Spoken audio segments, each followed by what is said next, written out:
quite dangerous whisper is spreading across Europe.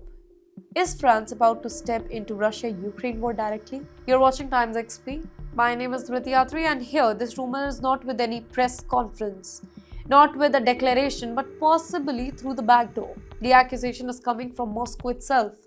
Russia's top intelligence agency has dropped a bombshell. They claim that France, under their president Emmanuel Macron, is still searching for a way to join the war in Ukraine.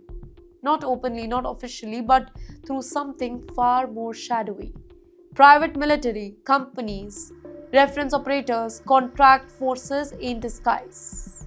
Basically a move, they say, designed to hide French boots behind a different name.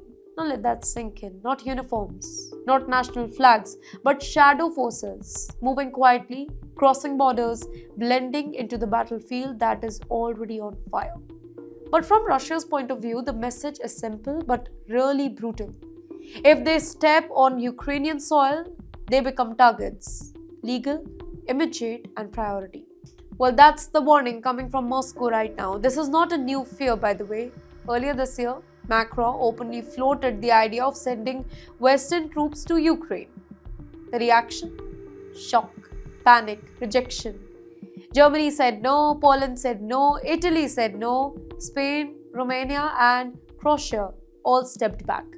They saw the risk here. One wrong step and Europe could be dragged into full-scale war with Russia. And while this tension grows, Donald Trump is on the other side of the world, saying something very, very different.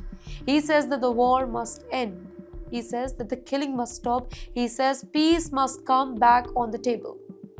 While France is accused of moving closer to the battlefield, Trump claims that he wants to pull the world away from it. Two totally opposite directions.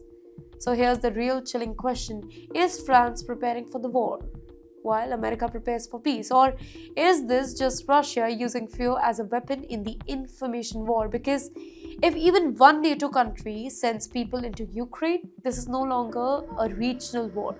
This becomes global. Missiles, alliances, red lines cross, a chain reaction nobody can fully control.